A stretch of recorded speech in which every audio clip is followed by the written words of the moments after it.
Okay, hello friends, and welcome to the Chabura. Today we have an exciting public shiur with our Rosh Bet Midrash, the head of the Chabura, Rabbi Joseph Dweck. Today is the second installment of Rabbi Dweck's four-part series on Rambam's introduction to the Pereq Heleq, where today we will explore three approaches people take when studying the words of Ḥazal.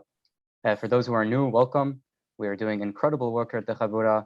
Besides fascinating and public and members shiurim, we have an active online and physical network, a journal, get-togethers, and a publishing house. Please God, very soon we will be coming out with a book on Pesach. For the Hebrew speakers out there, the Chabura has an entire Israel Hebrew side with amazing lectures, a journal in Hebrew, get-togethers in Israel. I highly recommend everyone to become a member, to join this wonderful initiative. As usual, all our classes are recorded and will be available on our website after. If you are listening on YouTube or a podcast, please like, subscribe, share, leave a review, and help us share cutting-edge Torah. If you have any questions, please raise your hand or post in the chat box. And please God, there will also be time for questions at the end. With that said, thank you so much, everyone, for joining. Rabbi, it is a privilege to have you with us, and the floor is yours. Thank you, Rav Ohad. The privilege is all mine. You're getting very good at these introductions, I must say. It's like just flows. Amazing. All right. We are in part two of our study of Rambam's Hakdama to Pereq Heleq in Sanhedrin. I'm not going to go through what the Hakdama to Pereq Heleq is. I did that in the first year. We're going to pick up where it is that we left off. And where we left off was that Rambam was talking about in his opening, right, the first part of his introduction, about how people think about the aspects of or Torah and Divrei Hachamim that talk about things that are not this world necessarily. Things like Gan Eden, Tehiyat HaMetim, although those things might happen in this world, we'll see what Rambam thinks. But things that are not here that we think about in terms of, the eschatological aspects of life. And he discusses Olam Haba and Tehiyat HaMetim and Gan Eden and the days of the Mashiach. And he speaks about what he, in his experience, finds that people think of those things. And one of the things that he continues to say over and over when he's treating it at the beginning is they find these things in the words of Hachamim, in the words of Ḥazal, right? The Hachamim say things that prompt these ideas that people have about these concepts and things. So what Rambam is going to do in now, where we're at with regards to our study, is to address how to read Hachamim, right? In other words, how should we read? Now, in doing so, he also identifies how people tend to read Hachamim, and he addresses three different types of approaches, calls them groups, and he says group one approaches it this way, group two approaches it this way, and group three approaches it this way. And the reason why he's doing that is because the Hachamim are, they address these concepts of Tehiyat HaMetim, Olam Haba, Gan Eden, and so on, because these are essentially metaphysical concepts and abstracted concepts to a certain degree. The Hachamim speak about them in terms that are not always straightforward. Yeah, we're going to see about that. I'm going to leave really all, that for Rambam to present to us. But because of that, when people read the words, the dirash, right, the expounding of the Hachamim on these ideas, they don't always get how it is that the Hachamim are intending that these things should be absorbed and read. Okay, so Rambam is going to address those three different approaches that he, in his experience, finds in the general Jewish population. It's very likely that you will see that nothing has changed in close to 900 years, and that we still, in the Jewish population, tend to approach the words of the Hachamim in very similar fashion. And it's important to recognize that when Rambam wrote this, it is very likely that he imagined that it would continue to be so, right? I don't think that Rambam necessarily believed that in 900 years, all of a sudden this would change, because it's very much fundamental to the nature of the human condition and human psychology. And so there will always be these approaches. He doesn't say that explicitly, I'm saying that, but it's something nonetheless that he's put down in a book and expected for people to read far after he was around. We know that he thought that about writing books in general. So we're going to get into this. We're going to look at this and hopefully have a better understanding of how indeed we should approach the midrashim of the Hachamim and the presentations of the Hachamim that deal with metaphysical ideas and more abstracted ideas that are not necessarily straightforward. This class, I will say, is important to, it's an important class. I mean, all of the classes that we give are very valuable to the repertoire that is in the ever-growing treasury of the Chabura. But this class specifically is of utmost importance because it really does address a fundamental, I mean, I can't even express that any more strongly. It is a fundamental principle in Jewish thought and teaching as to how it is that we address and relate to these words or these approaches of the Hachamim. And it really does have a great deal to do with the nature of the Judaism itself. It will affect how Judaism functions based on how it is that we read these things. Okay, so that's enough of an introduction. I'm going to get into it with you. I am very grateful to our member and the coordinator of the Hebrew side of the Chabura, Rabbi Eli Shaubi, who sent to me the PDF versions of Rav Kafer's translation to the Pirusha Mishnah. So I'm using what he sent me. And the way that he has it, and I'll show this to you, it's not him, but the way that it comes. One second. I think I did the wrong thing. No, I didn't do the wrong thing. One moment. Oh, I know what I did. I closed out the, oh boy. 1 second. I didn't realize that I closed the window. Yeah, I did. Oh, that's going to be annoying. I got to open it again. Forgive me. I have to pause because I closed the PDF that I had. Oh, here it is. Oh, okay, we've got it. I just have to move it to the right window. Okay, good. We are back. Here it is. Disappeared for a second. Okay. Am I in the right place though? Is what I have to see. Should be. Yeah. Here we go. Yeah, okay.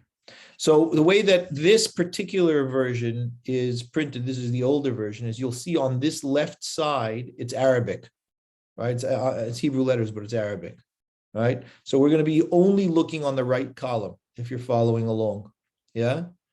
Over here, so don't you might have a tendency to go up to the next column. Don't, because we're going to be going only on the right column, which is the Hebrew. What you must know, says Rambam,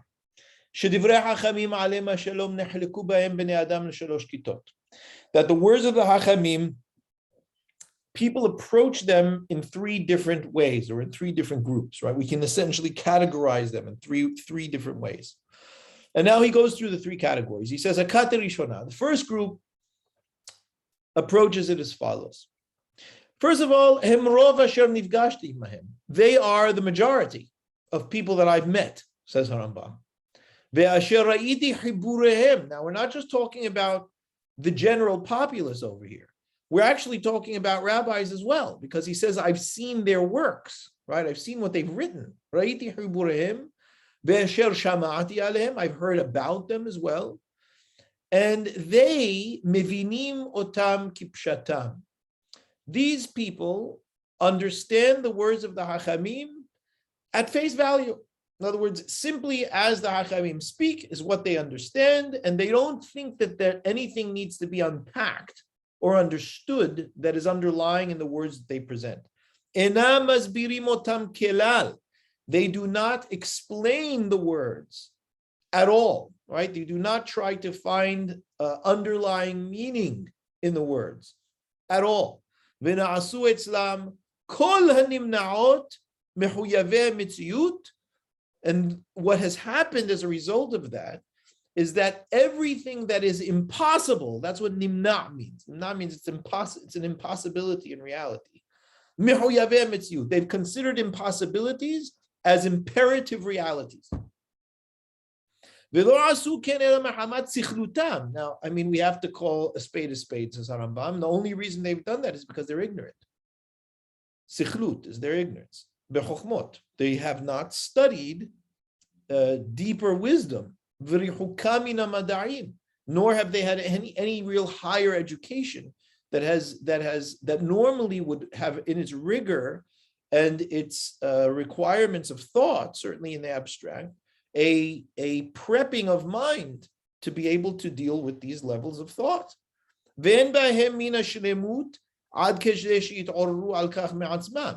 Now, not only have they not had the proper training, they themselves have not achieved a refinement of their own personalities that would prompt them to thinking on their own, you know something, maybe there's more here to understand, I shouldn't take it at face value.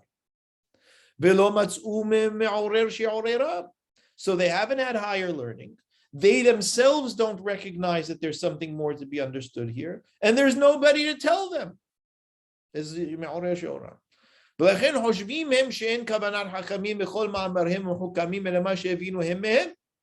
therefore, given these circumstances, they can only understand from the Hachamim what they understand from the Hachamim.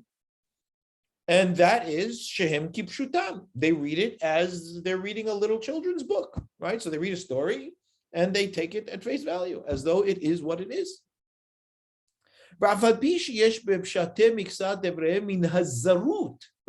Even though when you read the Hachamim, especially when they're expounding about on these things, you find in their words the strangest of ideas.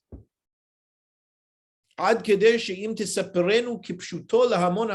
the point, sometimes they say things that are so outlandish that if you were to tell this to a general person, an average person on the street, certainly if you were to tell an intelligent person on the street, they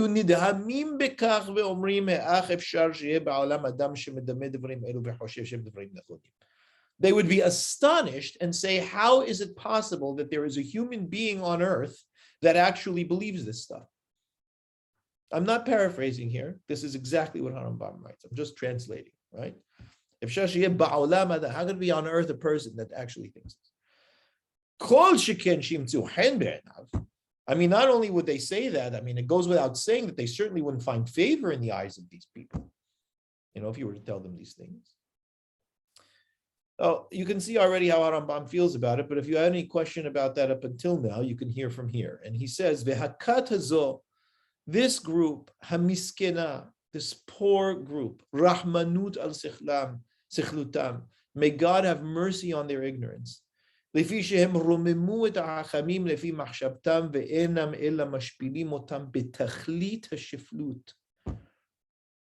problem with all of this is, says Rambam, is that these people actually believe that reading the midrashim of the Hachamim at face value and taking them literally, by doing so, they believe that they are exalting the Hachamim. Right? The Hachamim said so, I accept it, whatever it is that they said. And what in reality they are doing, says Rambam, is degrading them, right? Degrading meaning really bringing them grades down, right? They're degrading them, mashpilim otam, betachlit hashiflut, in the highest extent of degradation. You cannot degrade the Hachamim more than this, says Rambam.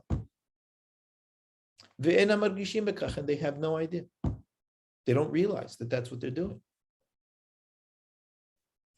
V'hai Hashem. Now this is the word of a swear, of an oath, right? Hay Hashem, by God, as God lives, he says. Hakat Ḥazal, this group of people, because of their ignorance and their involvement in things that they really have no business being involved in, that I'm saying, right, based on Rambam's words, because he says it later on. This group, me'abdim hadar haTorah, they destroy the splendor of the Torah. Umahshichim zohara, and they darken its brightness. Ve'osim Torat Hashem behefech hamechuvan ba, and they take the Torah of God and treat it and do with it the exact opposite of what it's meant to be. Why? Lefi she'Hashem amar al chokhmat Torato, because God said about the wisdom of His own Torah, Asher yishme'un et kol hachokim ha'eleh, people will hear these laws, right? Will hear these precepts and the Torah itself, and they will say, Rak am, I'm filling in the pasuk over here, Rak am hacham v'navon hagoy hagadol hazeh. People will hear Torah as it is meant to be, and they will say, this is only a wise and understanding people, this great nation. Ve'akat hazo, but this group, dorshin mipshatei divrei hachamim, they take from the words of the hachamim, from their simple meanings, not even meanings, right? From their simple, ostensible, right, presentation, devarim asher im yishmeru ha'amim, things that if the average human being out there, the nations of the world, were to hear us say, what they would say is not am chacham v'navon, but am sachal v'naval, but rather an ignorant and stupid nation, hakatan, and a small, nothing nation. So it's not good as far as Rambam is concerned. Because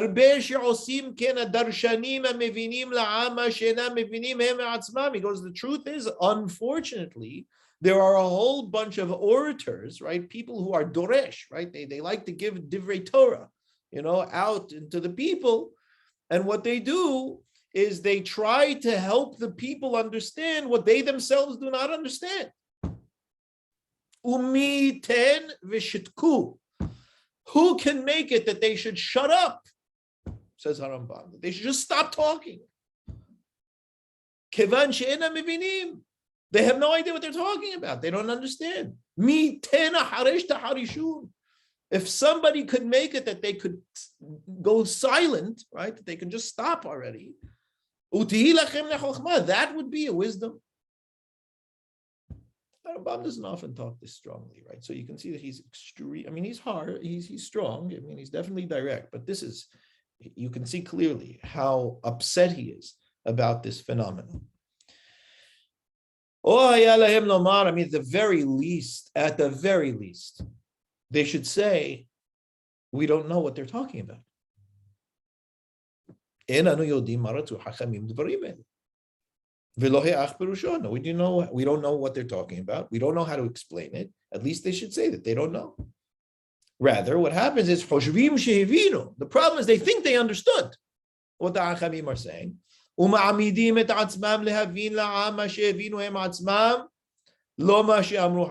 what they end up teaching the people is whatever it is that they thought they understood, but not what the Hachamim said.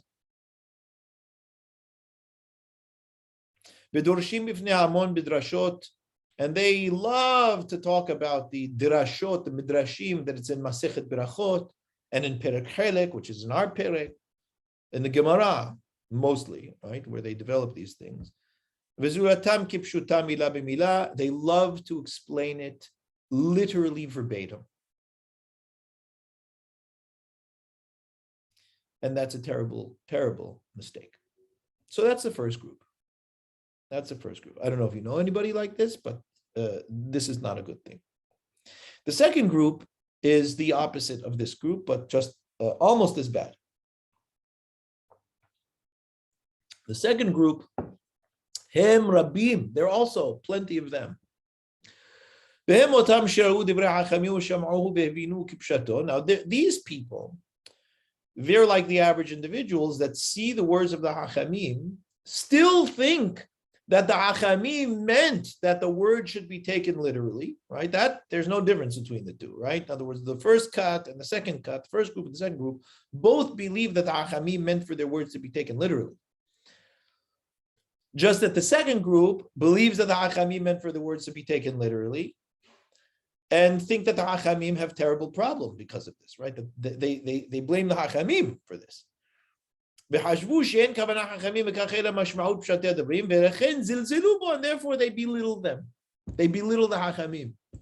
And they insult them. They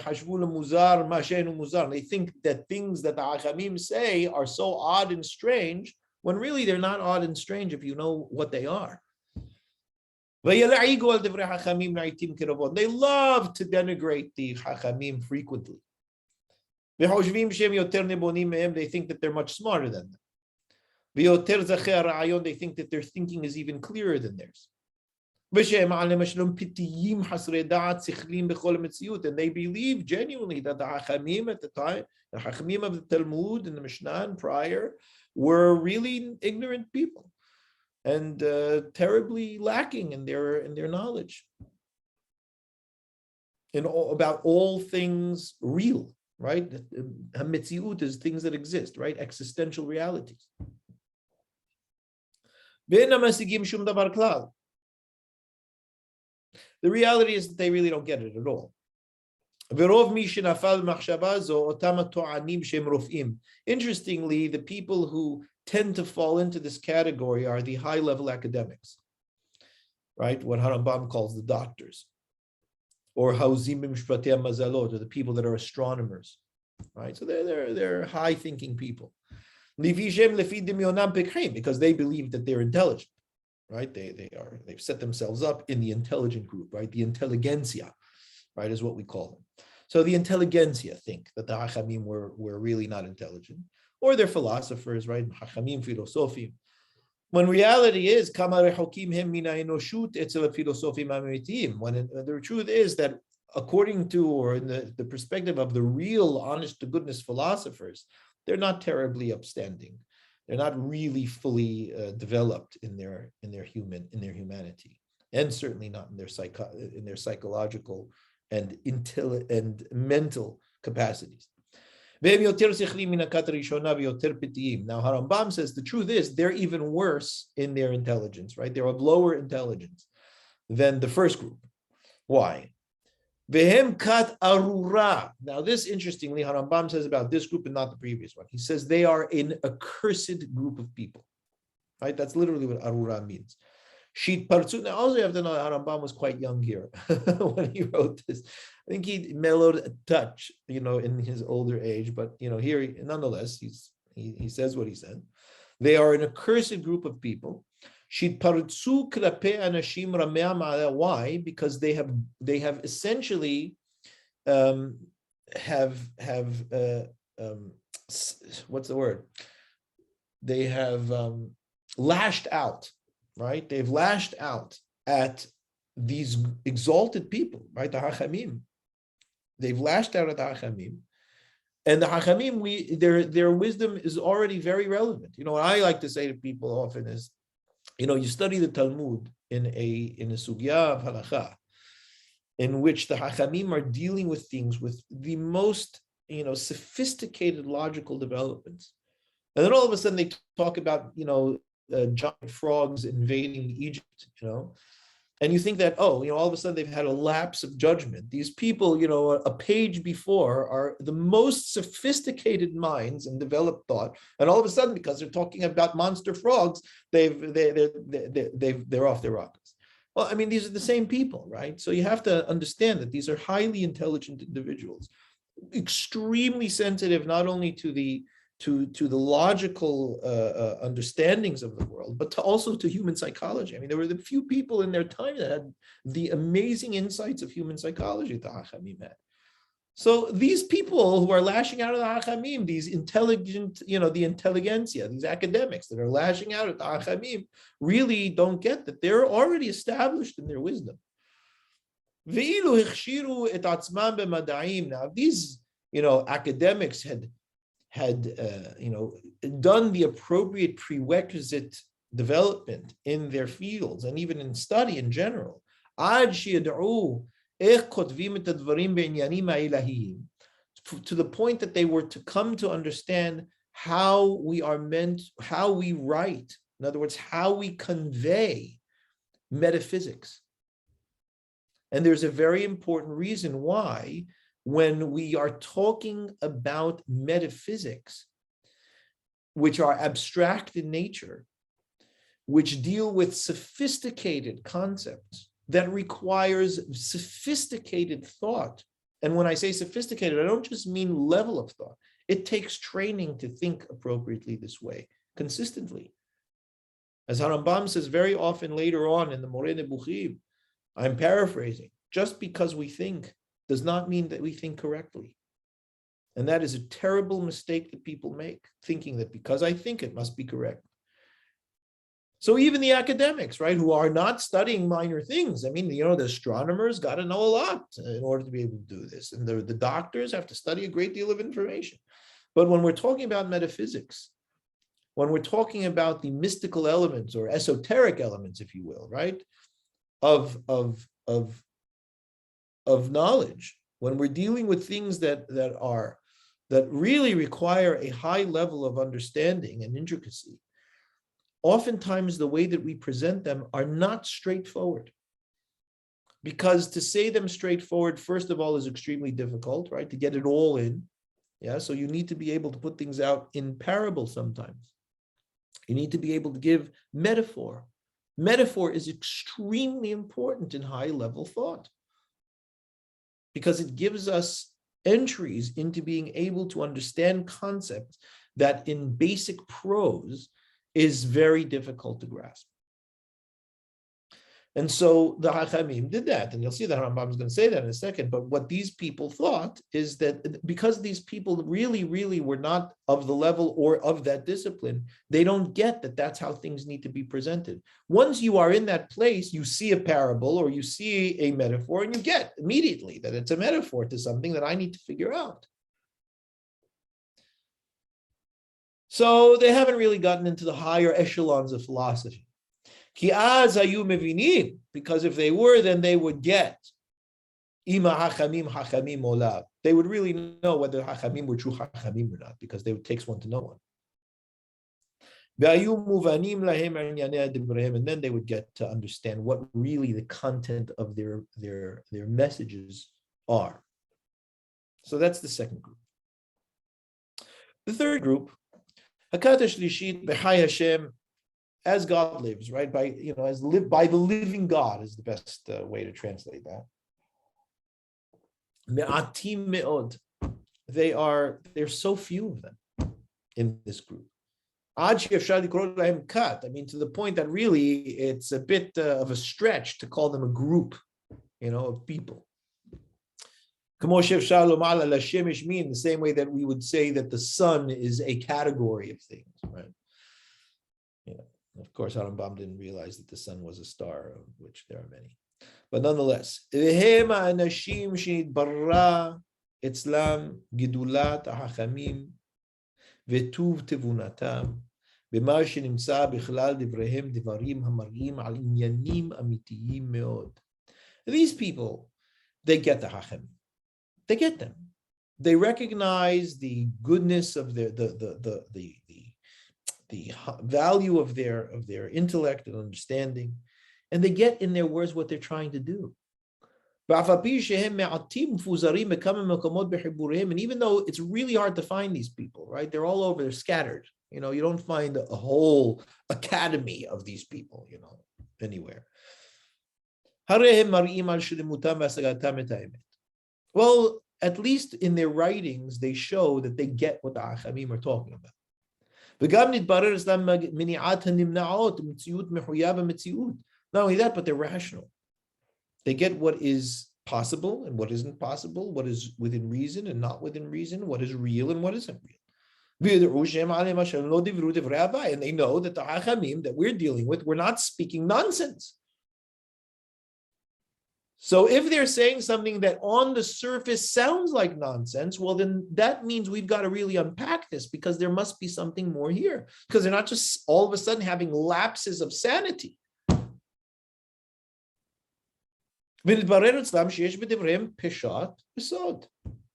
And what they understand, as most philosophers or high intellectual people get, is that sometimes you have words that have surface meanings or surface presentations and deeper meanings and deeper ideas when you unpack them. And that everything that the Hachamim say that on the surface sounds unreasonable, irrational, unreal, right? Meaning not real. All of those presentations of the Hachamim, those are all riddles and metaphors. And as it is with riddles, it's the way that the great wise men, wise ones speak, oftentimes. It's for that reason that the greatest of wise people, in our tradition, is King Solomon. He opened his book, Mishle, saying, Lehavin mashal umlitza. This is to understand metaphors and parables, divrei hachamim hidotam, the words of the scholars, of the wise ones, and their riddles, right? And everybody knows that the definition of a riddle is where the meaning is found in its underlying things that are not said, not in the presentation. And as Shimshon said to the Philistines, well, I'll riddle you this, riddle me this. And then he told them a whole bunch of riddles. Because the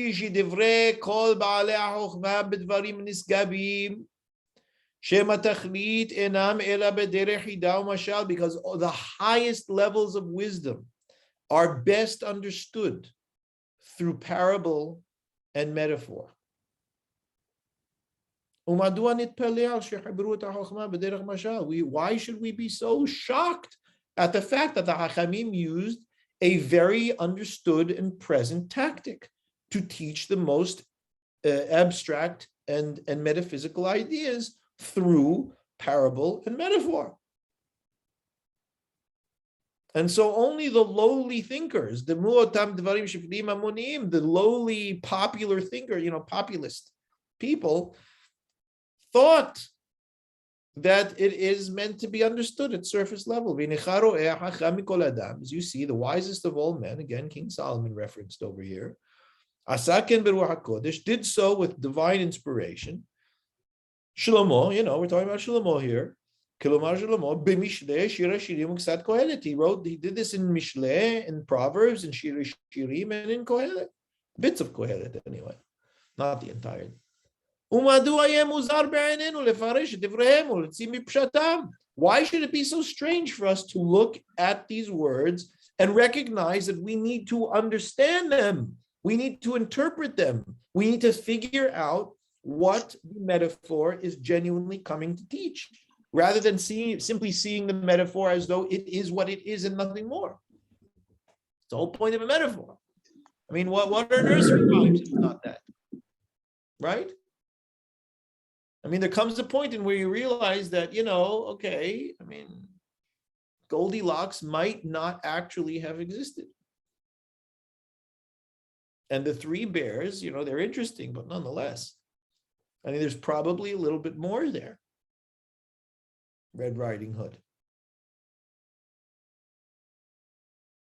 So when we start to figure this out, and we start to realize, no, there are actually some really deep wisdom in those stories, and some really important thoughts and ideas. Certainly the ones the Hachamim are talking about, certainly the things the Hachamim are trying to convey. Why should it be so strange? I mean, we see the Hachamim themselves do this with psukim in the Torah. They unpack them and explain them in ways that are not necessarily the surface meanings or what it is that they put out literally, right? Again, it's a question of understanding literal meanings. We do not look at all of the Pesukim of Torah literally. But as the great Donald Hoffman said, just because something is not to be taken literally does not mean it is not to be taken seriously. It's a very important thing to remember. Just because something is not literal doesn't mean it's not serious.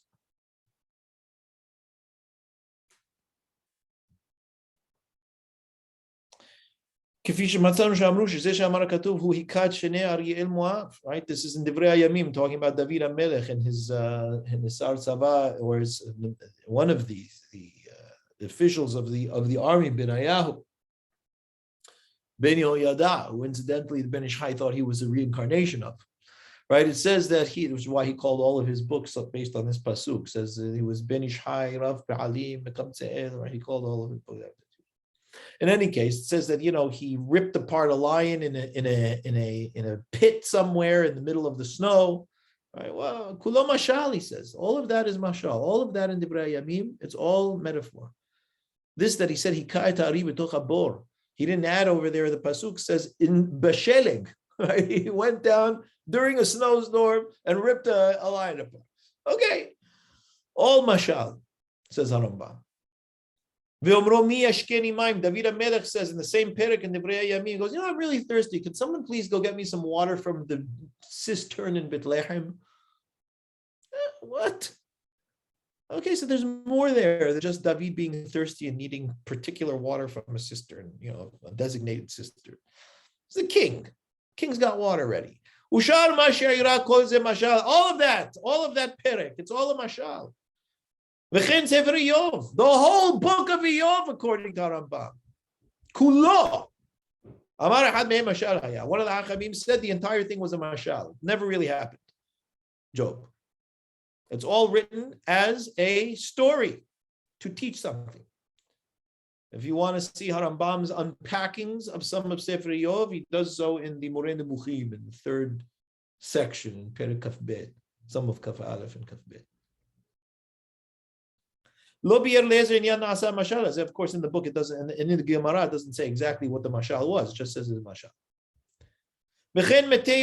And so too the dead bones of Ezekiel, right? The bones of Ezekiel. One of the Hachamim said it's all a mashal. Never really happened. Okay, fine. Rabbi, there's many things like that. So now he says, look, now that you know that these are the basic three categories, and the chances are you're familiar with these people, right? He says to you now be honest, he says, now if you reading this are among one of the first two groups that I outlined, I am saying to you, you really should stop reading now, is what he says, right? You shouldn't read anything that I present in any of those areas, because it will not match what you need from me. It won't work. Truth is, it probably will actually damage you. It'll be damaging to you. And not only that, you'll probably hate it, whatever it is that I say, or hate me, whatever it is, but it'll definitely be met with hatred. I mean,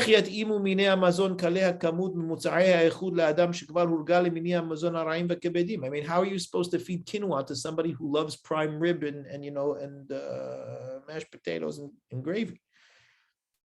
It's just, he's going to throw it at you. It's just going to bother him and upset him, and he'll get angry. כי ניכר רואה דבר אותם שהורגלו באכילת הבצלים והשומים והדגים על המן מהו ונפשנו קסה בלחם אלוקי. I mean, you see as it is, those people came out of Egypt that used to love their salad, their Egyptian salad and all of the nice fish and whatever salad niswa that they used to have, and all of a sudden they got these flaky bits that came out of the sky. They got really upset. Said nafshenu katza, we're sick of it already. Now, If you happen to be one of the third group people, that anytime you do see one of these things from the Hachamim, something that you find that your intelligence kind of has resisted, because it certainly doesn't look like it's appropriate on surface level, it's not realistic or reasonable, well then, if you're one of those, then hold there. And know that this is a metaphor, a parable. And hold with your difficulty in understanding. Be in that place. It's okay that you don't get it. Sit with it. Rambam is saying. Sit with it. Work with it. Understand that you're dealing with a metaphor. And work with your intelligence, with your thought, to understand it. You should be regularly exerting yourself to understand what is the true way of understanding this.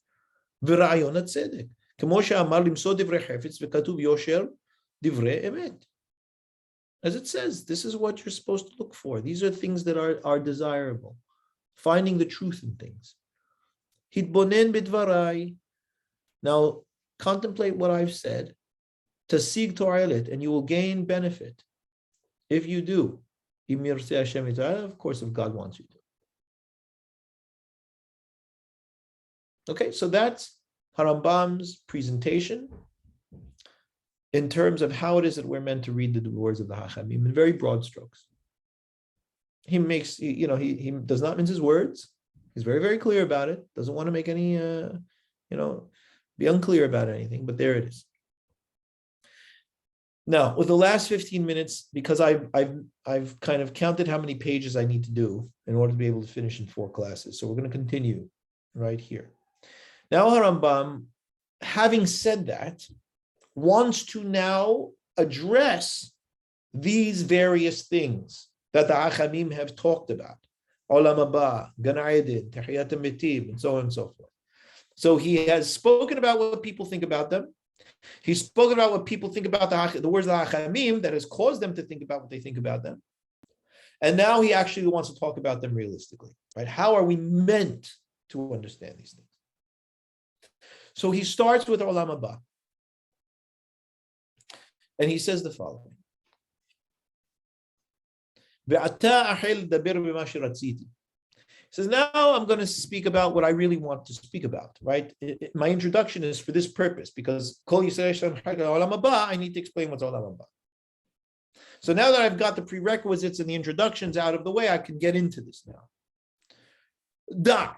It says, no, ki kashem shelo yasig hasomeh taseva'im. We say someh, the Sfaradim. We don't say suma, which a lot of modern people say. That's our Mesorah, and it was very nice because I saw Mishnayot printed from Venezia with Nikudot. My grandfather, my grandpa Dweck had Mishnayot from Venezia that were printed with Nikudot, and it's Menaked Someh in those, not Suma. But that's our Mesorah. We say Someh. Shelo yasig hasomeh taseva'im. In the way that a blind man cannot detect color. And a deaf person cannot know what sound is. And a eunuch really doesn't know what the pleasure of sexual experience is. So 2 physical entities cannot know the pleasure of spiritual realities.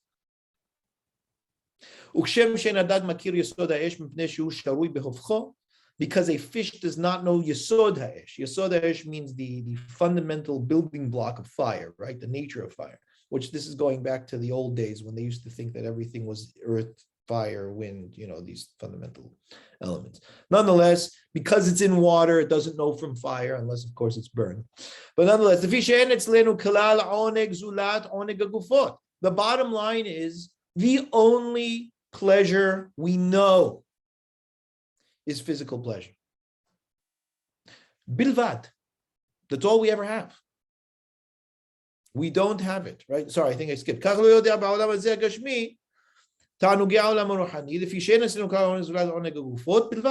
we've got is physical pleasure. Now, it's very important to understand. People will say, well, what about spiritual pleasure? You know, when we talk about in our vernacular, spirituality, yeah, it's still physical. It may not be tactile, but it's still physical, because how do you experience that pleasure? Not with your meat brain, not with the consciousness that emerges from the workings of your brain, or, you know, if you're Hoffman and, you know, it comes through, or whatever it is, your brain. But nonetheless, whatever it is that we call spiritual is okay. It maybe affects us in different ways. It is much more consciousness related, but it's still physical. There's nothing more there. So what Rambam is saying is, you must understand, in the same way that you and I, as physical entities, do not have the capacity to think of something that isn't physical. Go try it. You can't think of something that isn't physical. What do you think of? Light? Well, that's also physical. There's nothing. Something invisible? Well, whatever it is that you're envisioning that's invisible is still something that's you're recognizing as existing on some capacity, and all you could ever know is what's physical. That's all you've got. So that's why Rambam says, bilvad, you cannot know anything but physical pleasures. V'asagat hushim, and what our senses bring us. Machal, mishteh, tashmish, food, drink, sex. Anything outside of this, I mean, anything outside of our physical experiences and senses doesn't exist. Let's be honest, Rambam is saying. We can't even recognize anything like that. We don't even know what it is. We can't grasp it. And even to have some conceptual sense of what it is certainly not in our initial interactions with things or thought of things. It really, really takes some real rigorous thought to be able to get into that space. And it's that way simply because we are physical entities in a physical world. The only thing we know is its pleasures. Right? Spiritual pleasures don't end, because the only reason things end is because they're physical and break down because of the particles of which they're made. I mean, let's again make no mistake, there is no comparison. You cannot compare.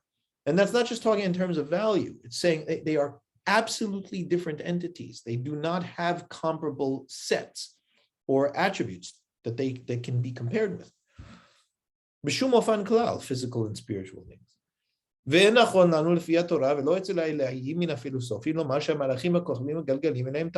at the same time, it's not appropriate for us to say, at least according to the philosophers who deal with these things, that the angels do not have elements of pleasure. Of course, I am editing here, and I'm not saying the stars and the spheres that Rambam references, because unfortunately he believed, I mean, it wasn't his fault. I mean, everybody in his world believed that the stars and that the spheres that actually don't exist had consciousness, right? And he thought that they were quite ethereal. And that was the common understanding of his day, which of course is incorrect. But nonetheless, they have a tremendous sense of pleasure in what? From what they know of God. That's their pleasure, whatever that means. And they are in this state of pleasure incessantly. There is no physical pleasure by them because they have no physical existence. They don't grasp it because they don't have our physical experiences, so they don't know what physical pleasure is.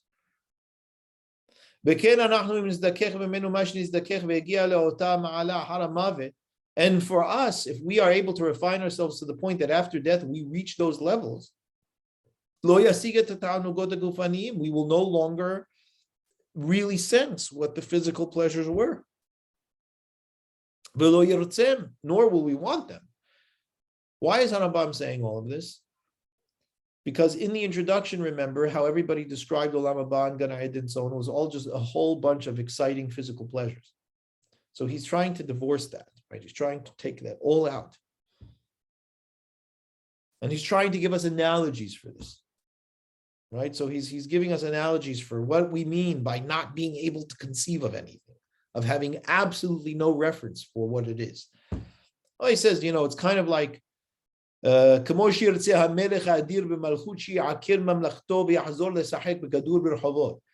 would be similar to, a great king wanting to dismantle his monarchy so that he could go and play football in the street again like a kid.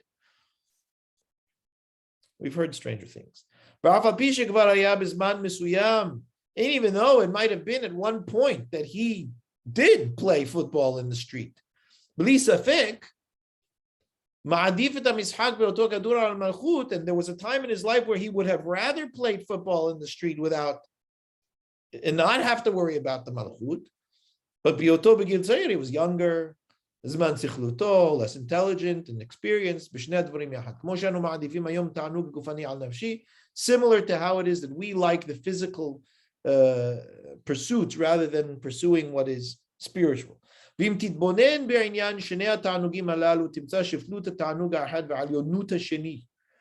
you look at the two things, being a great king with an exalted, monarchy and playing football in the street, they don't compare, right? I mean, it's not the same kind of thing.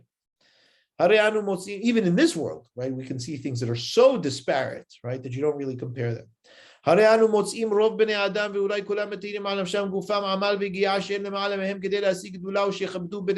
you can tell that there are certain levels of pleasure that are not fundamental or base physical pleasures in the sense of, bodily experiences.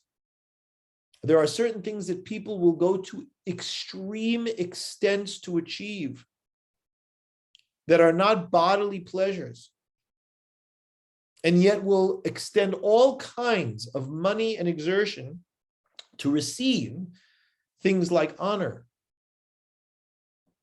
It gets a point in some people's lives that is much more valuable than great food.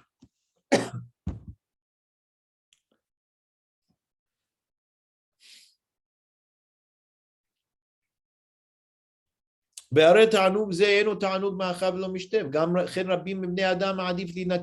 people, they get the greatest pleasure in taking revenge. Much more than bodily pleasures. They have a much greater sense of satisfaction and happiness when they've been able to take revenge on someone. Not only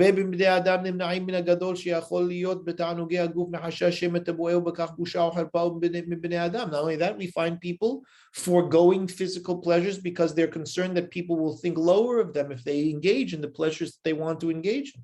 So they don't. Why? Because there is a value hierarchy that is recognized, right? There's a value system and value hierarchy that they recognize that my dignity, my honor is greater to me, and I enjoy it more than the physical pleasure that I'm interested in. So there are values, value systems, value hierarchies. Now, if that is the case in our world where everything is physical, and there are these levels of disparity between the enjoyments or pleasures that we have, all the more so in the spiritual realm, which is completely exalted from our world. I mean, it's the closer to God, certainly, so it's got to be higher in that capacity. That, my dear friends, is what I call Olam Haba, right? Not what he calls. He's saying that's what Olam Haba is. That's what Rambam is saying. So essentially, Olam Haba is the place where you find your greatest connection with God. He's not saying this outright, but that's essentially what it is, right? Because he said earlier, right? Why do the Malachim have such pleasure? Because they know God. in ways that a physical individual cannot. So it is in this reality, whatever this reality is, that your spirit is capable of connecting to God in ways that are beyond anything that we could.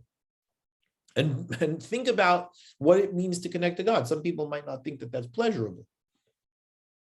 But think about this, right? This I'm suggesting to you, not Rambam. Think about the things that you most enjoy in this world, in this life. Is it not true that that enjoyment makes you feel more alive in some capacity? You feel life filling in you? I don't care whether it's a burger or what have you. I mean, you decide, or a great book or a tremendous movie, whatever the case. Do you not feel in the enjoyment more alive? Yes, of course you do. That's the whole point of enjoyment. The opposite of it is deprivation. So if that's the case, if you are connected to the source of life, I mean, all one is looking for in these pleasures is essentially to feel alive.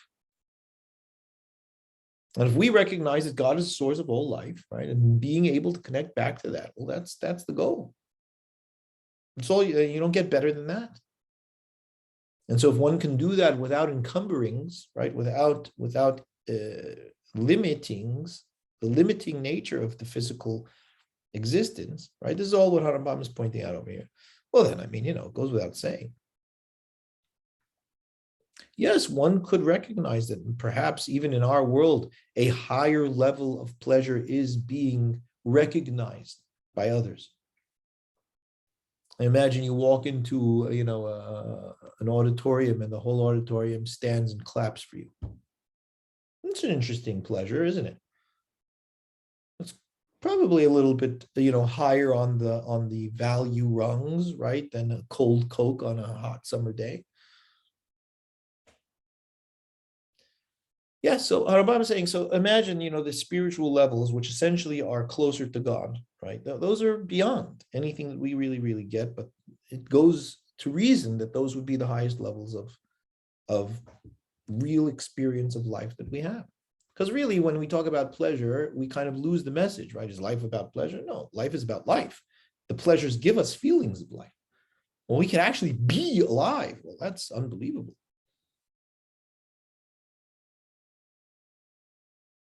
And I mean, because it's spiritual, we really can't give you any analogies for it because it doesn't compare to anything in our physical world. And as the Navi says, right? He's in wonder of this reality. He says, how great is the good that you have hidden away from those who fear you, that you have enacted for those who have dedicated themselves to you. And what does it mean to dedicate oneself to God, if not to dedicate oneself to life? Right? You who cling to the Lord your God, you're all alive, really and truly. And so the Hachamim said,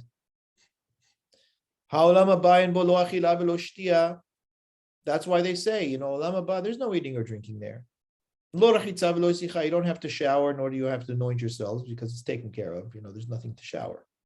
Nor is there sex, and you'll have to deal with that issue. But nonetheless, tzaddikim yoshvim veitrotehim birashehim. Rather, the tzaddikim are sitting with their crowns on their heads. V'nehenin miziv shechina, and they are enjoying the splendor of the presence of God. Sounds very religious, but it isn't. Because if it were religious, it would be a downer. And what they're saying is being connected to the source of life itself and sharing that existence is what it is. What are the yitrotem? What are the crowns on their heads? The crowns are their heads, are the kiyuma nevesh b'kiyum muskala. It's their wisdom. It's their conscious awareness of reality. To whatever degree they were able to develop it in life and to whatever degree that plays out in this space.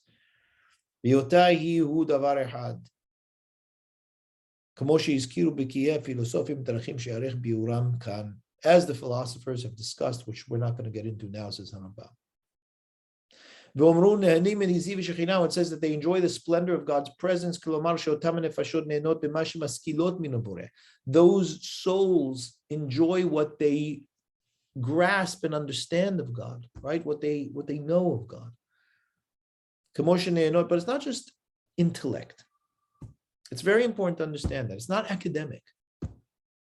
It's experiential consciousness. Is really what Rambam is talking about. It's the state of being. And when you think about it, I mean, I don't want to start, messing with you guys, but when you think about it, all you've got is consciousness. Even now. That's all you've got.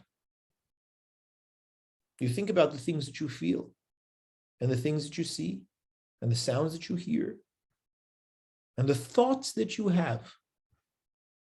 All of that happens in the same space that we call consciousness. All of it. It's fundamental, and it's really all that there is for us. He says, in the same way that the angels do, as far as we believe.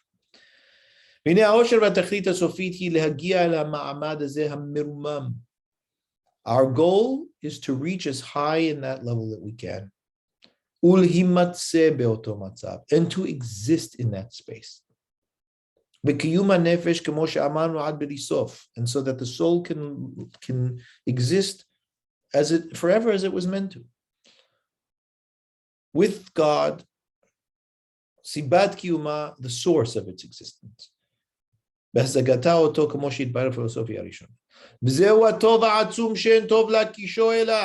the greatest good, and there is no comparable good to it. There is no pleasure that is comparable to it either. I mean, how can you even compare something that is infinite, never dies, to something that is constantly dying on a regular basis, like the physical world? That is what the pasuk means, that it should be good for you and have length of days. Baba Kabbalah Hachamim explained this to mean it should be good for you in a world that is all good. And it should have length of days in a world that is all long, never ending. But the recourse that is of highest degree to those who denigrate and reject their own lives and their dedication to trying to achieve this on whatever level, and it's there are very specific things that could cause such a recourse. And that is that the soul just dies. And it really doesn't carry on after this life. That is what karet is in the Torah. When the Torah talks about karet, that's what it's referring to. Karet, what is karet? Hachratat hanefesh. It is the cutting down of the soul, right? It is the shutting off, so to speak, right? The destruction of the soul. As the pasuk says, it shall be cut off, using a dual language. Hikaret, karet.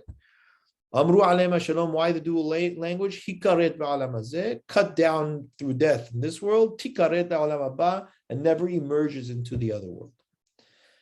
Ve'amar katuv, and it says otherwise in positive terms.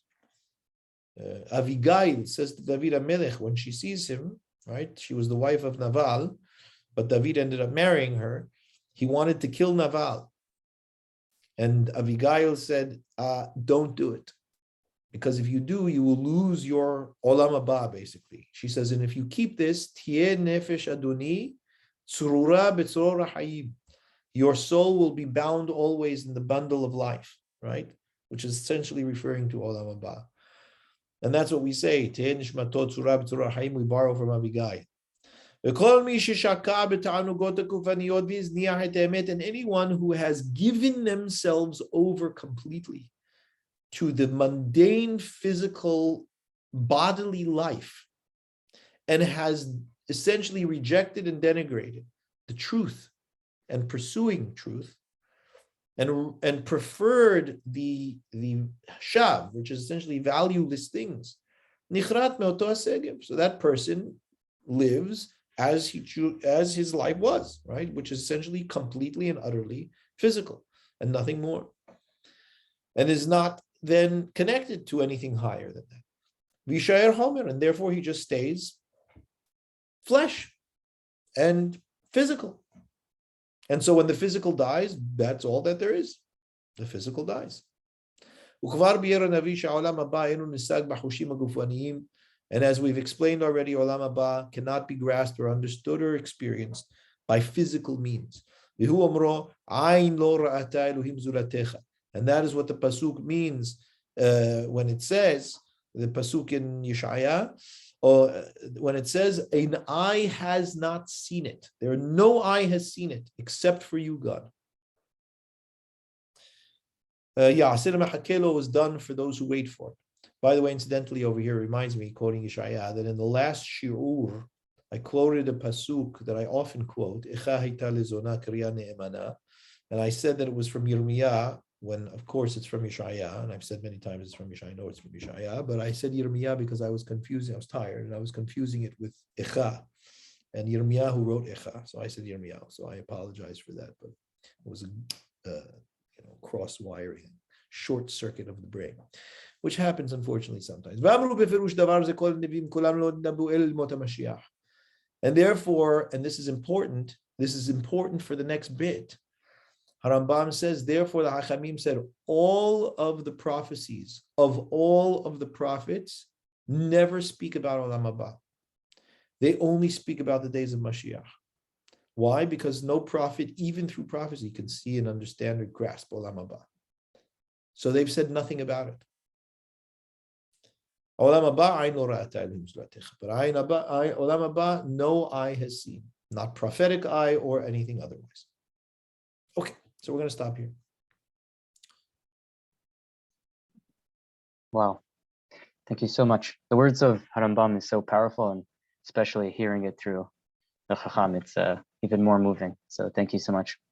Does the Chacham have time for some questions? I have some time for some questions. I have about five or 7 minutes for questions. Sina is telling me that I have to mention that I will not be giving shiur next week, which is true that I won't. I don't know what we're doing about that. But I do know that next week I'm not giving shiur. So we'll resume, I think, perhaps the following week. Yes, Alan Bechor has a question. The presentation from Rambam appears rather binary in the sense that what happens to the in-betweeners? I mean, what happens? You're either there with crowns on your heads, enjoying the presence of God, yes. or you're out. Or you're out. I mean, right. What about if you're halfway? Right. So that's a great question. And the truth of the matter is, remember that the opening words of this Pereq, right, of this Mishnah is Kol Yisrael yesh lahem Heleq la'olam haba, which means that every Israelite, because of the covenant, starts off in Olam Haba, right? Yeah, one has to ruin it, right? It's not the other way around, yeah? And there are levels. So it's not on or off. It's not in or out. Yeah, there are different aspects, perspectives, and so on and so forth of Olam Haba. And so in order for a person to get lost or to, again, all in the belief system, right? In order for a person to be cut out of Olam Haba, there has to be real full-on rejection of that whole endeavor. Otherwise, it's assumed that an average human being is interested in truth and good things. They may not be the hachamim with the crowns on their heads and may not have dedicated their entire lives to only such a pursuit. But there is an assumption that there is a general desire to understand what is true and real in the world, and that people do their best to try and achieve it. And they have to mess it up severely in order to be able to lose that kind of connection. That's why Rambam says one has to completely give oneself over to a purely physical life in order to be able to do that. I hope that helps. Okay, Yosef. Thank you, Chacham. I was wondering if you could elaborate a little bit on what you meant by by the sitting around and with the crowns on the heads, receiving the face of the Shekhinah, that would be a letdown if that was a religious experience, or if that was a religious. Why do I idea. say that? Yeah. Right, because when we think about that, we think of it in physical terms, and we think like, okay, how long could the movie go on for? You know, I mean, it could be the greatest thing, but remember that we only experience things in finite terms, and we have increasingly poor attention spans, and so we think, okay, well, it'll be fun for a minute, but remember that forever is a pretty long time. So that's what I'm saying. Right, you know, to be, you know, with your wings flying around and just enjoying it forever. It's a completely different level and realm of how to look at things. Gotcha. Thank you. Yeah. Anyone else?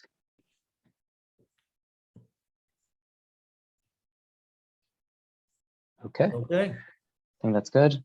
So next Wednesday we are not on. We'll be on probably the next one. And we have a Hebrew class on Sunday with Rav Eliyahu Zini. And we have... that is a very important class. Sorry, I don't mean to take over your job, Rav Ohad. But I do want to say 2 words about it, if I may. Can I just say 2 words about it? For those who can understand the Hebrew, it's a really valuable... I'm going to be at the shiur. I'm coming to the shiur. And not to say that, you know, if I'm not there, it's not worth it. I mean, I'm coming because of Rav Zini. I've spoken with him this week. He's going to be giving a shiur on Rabbi Eliyahu ben Amozeg, which is an extremely, he was a tremendous Chacham. I mean, tremendous kind of sells it short, but he was a tremendous Chacham. He had some pushback, especially from Halab and some other areas. In Halab, they put him in Harem. They put his books in Harem, which should intrigue you. But he is really, really one of the greatest Chachamim. And Rav Zini is an expert. I mean, he's been involved with studying Ben Amozeg for over 40 years. So those who understand Hebrew should definitely attend that shiur, or at least try to listen to it if they can attend. And I've already asked Eli potentially to translate the shiur. So those who can't get it in Hebrew, hopefully they'll be able to at least listen with some subtitles in English. So we'll try our best. Sorry to do that. I normally would never do that, but I think that I... Thank you. That's good for the translation for us. All right. No problem, Odette. Yeah. We also have the day after. We have starting a series with Rabbi Chaim Angel. So lovely. So that everyone, that's open to the public as well. So no reason. We have some pretty powerful lineups for these weeks. 100%. Excellent. Okay, thank you so much, everyone, for joining. Thank you so much for hosting and your masterful introduction and closing. And thank you, everyone, for being with us tonight. Good night. Thank you. Thank you.